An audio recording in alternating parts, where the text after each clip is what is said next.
Réveil FM International, la première radio libre, démocratique et alternative de la République démocratique du Congo.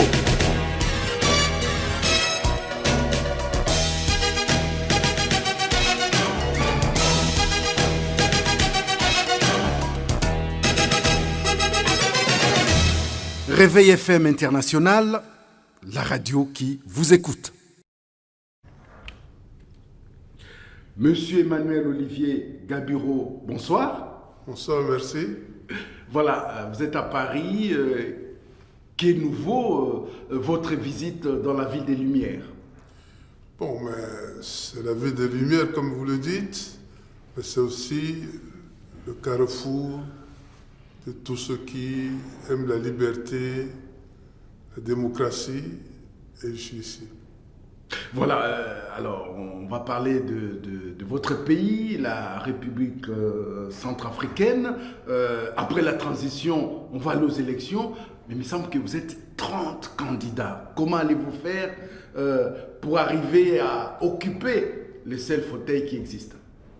Mais je crois que c'est le peuple qui va dire qui, parmi les 30 candidats, pourrait être appelé à gérer sa vie. C'est vrai, beaucoup ont été ministres, ont été... Bon, donc, mais vous savez, ce qui est important pour notre pays, surtout dans le cadre de la crise la plus destructrice que nous avons connue, il y a des qualités. C'est des qualités d'abord. Il faut des gens qui aiment leur pays. Il faut des gens qui font preuve d'une certaine intégrité morale, qui ont un passé plus ou moins bon, et qui aussi ne vont pas parce que la présidente de la République leur apporte de l'argent, leur apporte de la richesse. Déjà, si on définit certains critères sur cette base, peut-être que beaucoup, il n'y aura pas 30 candidats. Mais je crois que ce critère-là, on devait le faire peut-être avant qu'il y ait les 30 candidats qui sont proposés. Parce qu'il me semble qu'il y aura beaucoup d'appelés et peu d'élus. Un seul élu. Oui, mais les élus viennent du peuple. Ils viendront du peuple. Ou l'élu viendra du peuple. Donc c'est le peuple qui va appliquer ces critères, certainement. Monsieur Emmanuel Olivier Gabiro, vous avez été ancien maire, ancien ministre et ancien vice-président de l'Assemblée nationale en République centrafricaine. Ouais. Si vous êtes élu, quelles seraient les priorités par rapport à ces pays qui a quand même des problèmes avec la paix? Bon, d'abord, si je suis élu, ce serait d'abord une grande joie pour le peuple, puisque le peuple me connaît très bien. Et par rapport à sa paix, il faut quelqu'un qui rassemble. Il faut quelqu'un qui réconcilie. Il faut quelqu'un qui, par le passé ou maintenant, présente des qualités nécessaires pour réconcilier, rassembler, pacifier le pays. Et je peux vous dire que sur ce point, sur ces différents points, j'ai eu à gérer, à jouer un rôle d'acteur majeur de paix et de rassemblement dans mon pays. D'abord, quand il y a eu la crise, vous savez, la crise en Centrafrique n'est pas celle que nous connaissons. Les crises sont presque à répétition. En 92, aux élections générales, il y a d'abord eu l'échec des élections et on allait tout droit vers une conflagration nationale. À l'époque, le président Patassé, le défunt président Dako, Goumba, n'arrivaient pas à s'entendre. Chaque fois que l'un convoquait une réunion, l'autre faisait tout pour que ses partisans ne viennent pas. Mais j'ai pu faire l'unanimité au sein de tout le monde. J'ai pris la résolution de convoquer l'ensemble des forces de la nation et nous avons mis en place l'UFAC, l'Union des forces acquises au changement, que j'ai dirigé pendant 1 mois et nous avons pu aller aux élections de manière apaisée en 1993. En 1996, vous vous rappelez qu'il y a eu des mutineries chez nous. Mais j'ai été celui, aux côtés de l'ancien président Amadou Toumani Touré, j'ai été celui qui a pu rassembler encore les Centrafricains et la réconciliation s'est faite et nous avons évité une crise grave en Centrafrique.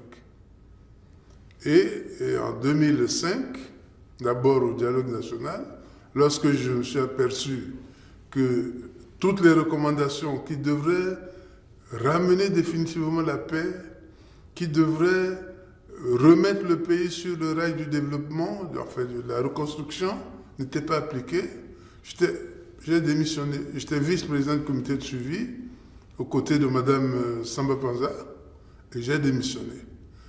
En 2005, la rébellion actuelle que vous voyez, vous entendez parler de Séléka, cette rébellion à l'époque était naissante. J'ai attiré l'attention du gouvernement pour dire attention, une rébellion est naissante dans le nord, il faut négocier pour éviter les bains de sang.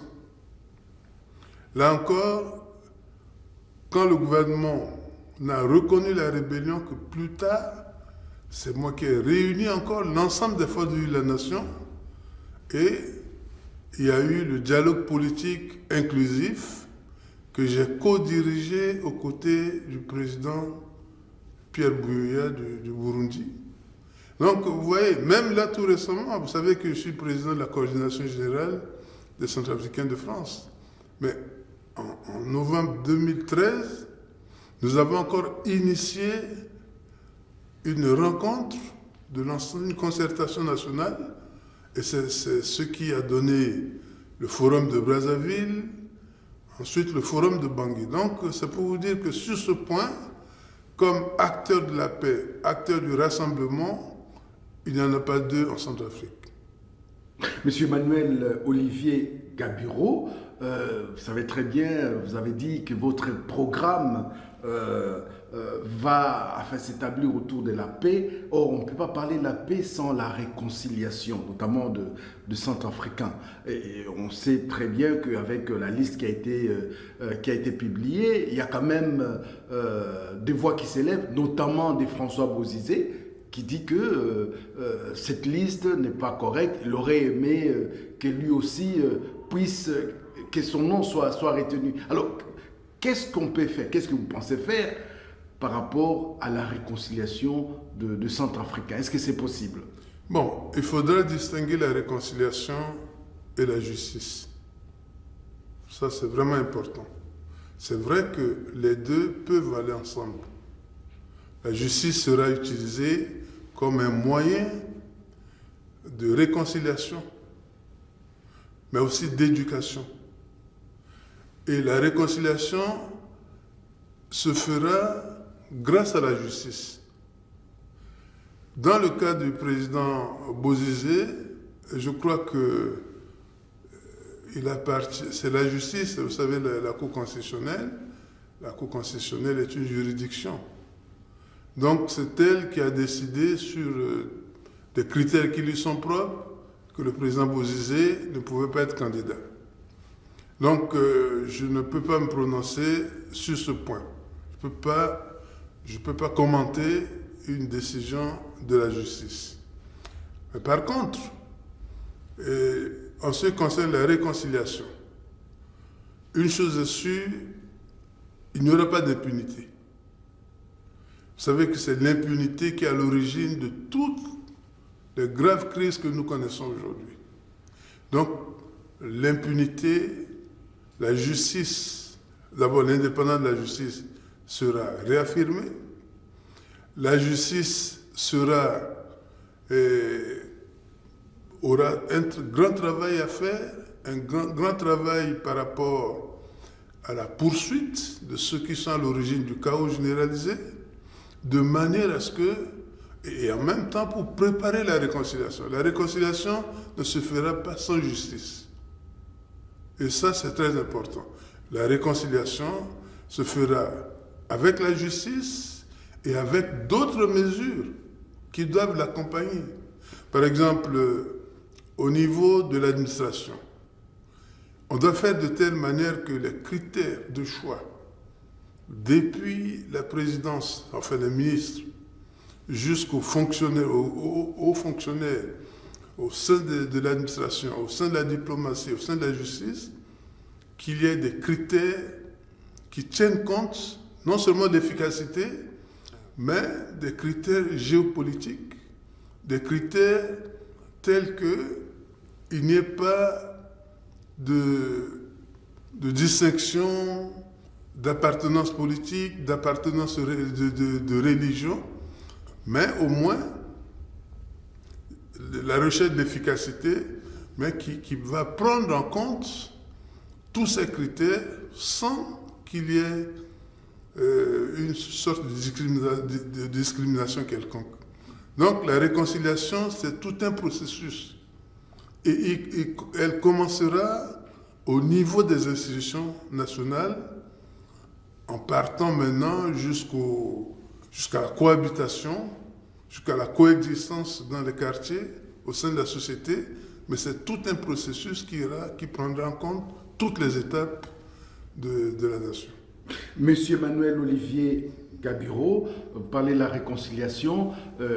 On sait aussi les problèmes au niveau de votre pays, notamment les problèmes causés par les Séléka, qui sont en majorité implantés dans le nord, la partie la plus riche, paraît-il, de la Centrafrique. Est-ce que ces gens-là, vous espérez qu'ils peuvent véritablement s'intégrer à la nation? Ce n'est pas une question d'intégration. Ceux qui sont dans le nord sont des Centrafricains comme les autres. Ils ont pris des armes et selon eux, parce que leur zone est délaissée. C'est l'une des raisons. Ils ont pris des armes parce qu'ils sont sous-représentés. C'est l'une des raisons. Et lorsque vous voyez ce que je viens d'expliquer, c'est-à-dire faire en sorte que l'ensemble des composants de la nation soient utilisés. Et je vous dirais même mieux, je suis candidat indépendant. Je ne suis pas lié par des exigences d'un parti politique, pour ne nommer que ceux qui sont dans ma formation politique. Pourquoi je l'ai fait? C'est simplement parce que je voudrais être au-dessus de la mêlée. Je voudrais rassembler d'abord tout le monde, faire en sorte que même lorsque je gagne les élections, que ceux qui vont être utilisés ne soient pas seulement ceux qui sont dans une structure que je dirige comme les partis politiques. Parce que ce qui se passe également, c'est que nous sommes un État qui est le principal employeur du pays. La fonction publique chez nous, l'État centrafricain est le principal employeur du pays. Vous comprenez que lorsque quelqu'un gagne les élections et n'utilise que les cadres sont partis, comme ça se fait peut-être dans certaines vieilles démocraties, et là, ça crée des frustrations et ça débouche sur des crises. Et c'est la raison pour laquelle j'ai décidé de ne pas créer de parti, de ne pas me présenter sous la bannière d'un parti, avoir les mains libres et utiliser tous les Centrafricains. Tous les Centrafricains. Déjà à ce niveau, il n'y aura pas de frustration parce que je n'ai pas un quota pour mon parti, comme ça se passe, au point de négliger d'autres, créer des frustrations. Voilà déjà ça. La deuxième chose, c'est une politique d'aménagement du territoire. Cette politique n'a jamais été appliquée. La politique d'aménagement du territoire, c'est une politique de rééquilibrage physique, de rééquilibrage économique du pays. Et cette politique Moi-même, je suis aménagiste, je suis urbaniste et aménagiste en chef. Je vais appliquer cette politique de telle manière que, qu'on soit au nord, qu'on soit au sud, qu'on soit à l'est ou à l'ouest, qu'on soit en tout cas en Centrafrique, qu'on se sente en Centrafrique, qu'on se sente dans son pays, qu'on se sente comme des citoyens plus proches de l'État et bénéficiant aussi de tous les avantages que l'État offre. Alors, au vu de loin, nous qui sommes à Paris, on a l'impression, en tout cas, que la transition présidée par Madame Samba Catherine a échoué quand même, d'après les informations que nous avons.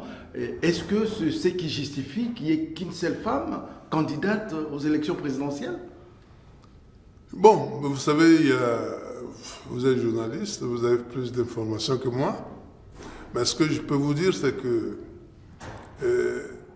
les femmes ont toute leur place en Centrafrique. Que la transition gérée par Mme Catherine Samba Panza ait échoué ou pas, les femmes ont toute leur place. Nous avons de braves femmes. Vous savez que nous sommes le pays qui avait pour la première fois eu comme Premier ministre une femme. Donc, aujourd'hui, Mme Samba Panza est présidente. Ça, ce n'est pas nouveau pour nous. Et s'il y a des femmes qui se sentent capables de se présenter aux élections, elles se présentent. Mais si aujourd'hui, il n'y a qu'une seule, bon, peut-être que les autres ne se sont pas présentées, c'est tout. Mais ça ne signifie pas qu'elles ne doivent pas se décourager par rapport à la gestion d'une femme, non. Mais si c'est ça, il n'y aurait pas d'hommes aussi, parce que les hommes aussi ont échoué. Monsieur Manuel Olivier Gabiro, ce sera ma dernière question. Est-ce que l'ombre de Bokassa plane toujours sur la Centrafrique? Bon, l'ombre plane. On peut dire que Bokassa avait beaucoup d'initiatives. Il avait beaucoup d'initiatives. C'est quelqu'un qui aimait le défi.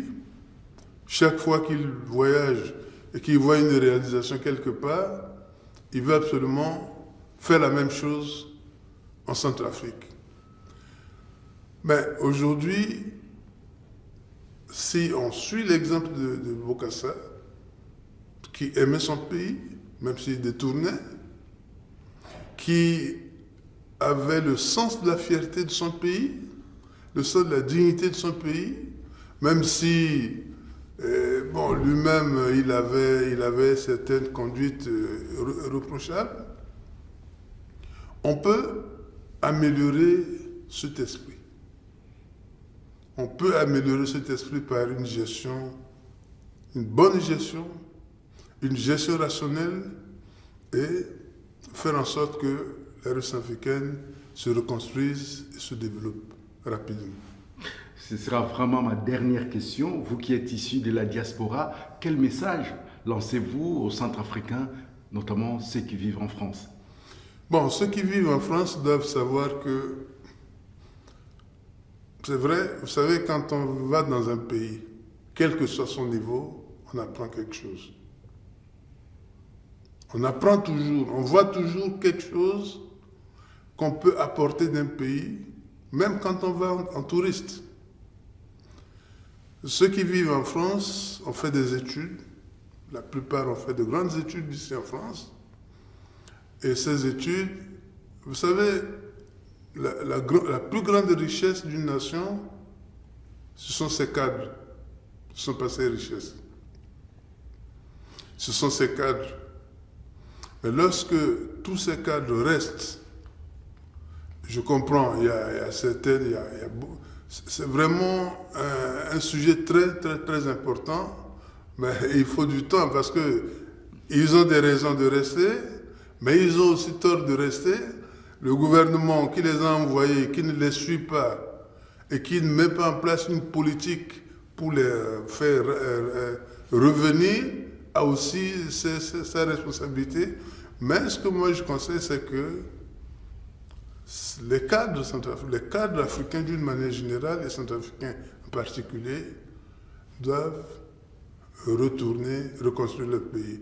Moi, je rentre. J'ai fait mes études ici, je suis rentré. Ensuite, je suis revenu. Et je repars. C'est un sacrifice. C'est un sacrifice. Et là même, je peux vous dire que en posant ma candidature pour être candidat à la présidence de la République, c'est un très grand sacrifice.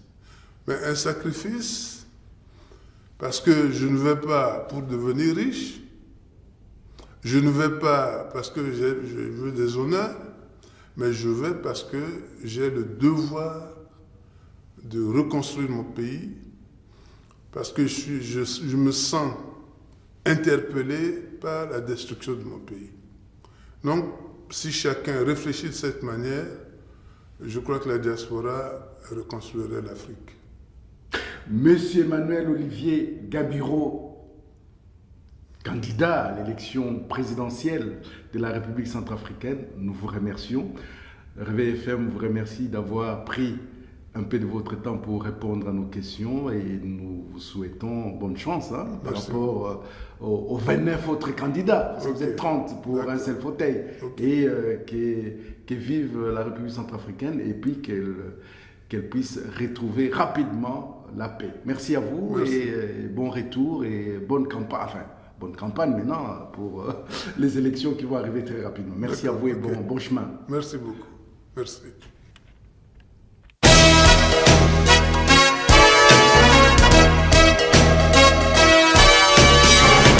Réveil FM International, la première radio libre, démocratique et alternative de la République démocratique du Congo.